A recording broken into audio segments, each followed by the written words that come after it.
প্রবাসীর বউ লুডো খেলার নামে দেবরের সাথে যা করে।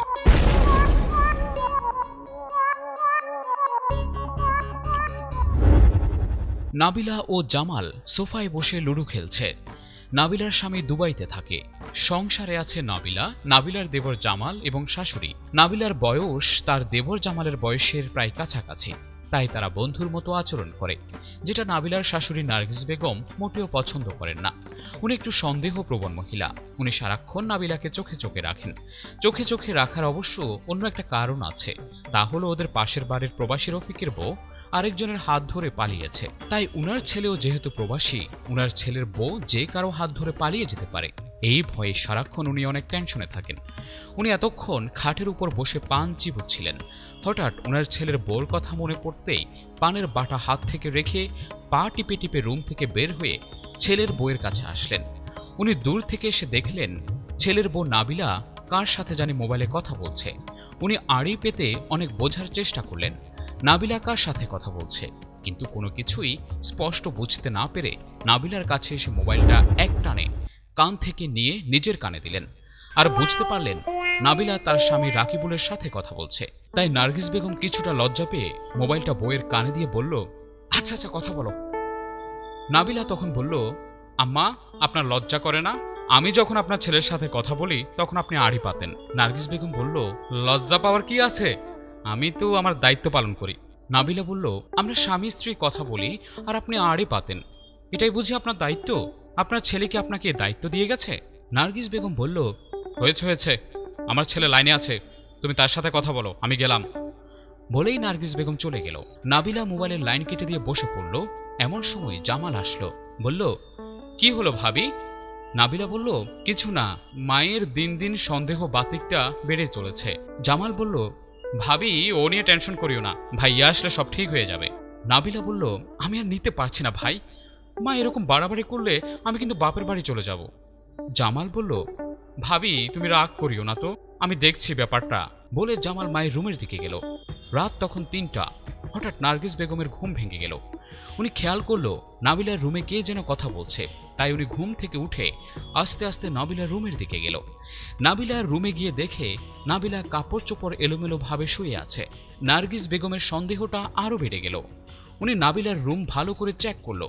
চেক করার পর কিছু না পেয়ে নাবিলাকে ডেকে তুলল। বলল, বোমা তোমার ঘরে কে এসেছে? নাবিলা বলল, কেন মা, আমার ঘরে কে আসবে? নার্গিস বেগম বলল, আমি যে শুনতে পেলাম কে যেন কথা বলছে। নাবিলা বলল, মা আপনার সন্দেহ প্রবণতা দিন দিন বেড়েই চলেছে, এটা অসহ্য মা। নার্গিস বেগম বলল, তার আগে বলো তোমার শরীরের কাপড় চোপড় এরকম এলোমেলো ছিল কেন? কে এসেছে সত্যি করে বলো। নাবিলা বলল, ঘরের দরজা জানালা সব বন্ধ, এই ঘরে কে আসতে পারে? নার্গিস বেগম বলল, নিশ্চয় জামাল এসেছিল। নাবিলা বলল, ছি মা ছি, আপনি এতটা নিচে নেমে গেলেন যে নিজের ছেলেকে সন্দেহ করছেন। নার্গিস বেগম নাবিলার কথা বিশ্বাস না করে জামালের রুমের দিকে গেলেন। জামালকে ঘুম থেকে ডেকে তুললেন। বললেন, কিরে জামাল, তুই কি তোর ভাবির রুমের দিকে গিয়েছিলি? জামাল বলল, কেন মা, কি হয়েছে? নাবিলা বলল, তোমার মা তোমাকে আর আমাকে সন্দেহ করছে। জামাল বলল, ছি ছি মা, তুমি এতটা নিচে নেমে গেলে যে আমাকে আর ভাবিকে সন্দেহ করছো। নার্গিস বেগম অবস্থা বেগতি দেখে কোনো কথা না বলে সোজা নিজের রুমের দিকে চলে আসলো। জামাল বলল, ভাবি তুমি রাগ করো না, যাও নিজের রুমে গিয়ে ঘুমাও, দেখি কালকে ভাইয়াকে বিষয়টা আমি বলবো। জামাল তখন মোবাইলে তার ভাই রাকিবুলকে মায়ের সব কথা খুলে বলল। তখন রাকিবুল বিদেশ থেকে মাকে আর কিছু না বলে তার মামা জব্বার সাহেবকে পাঠালো তাদের বাসায়। জব্বার সাহেব আর নার্গিস বেগম সোফায় বসে আছেন।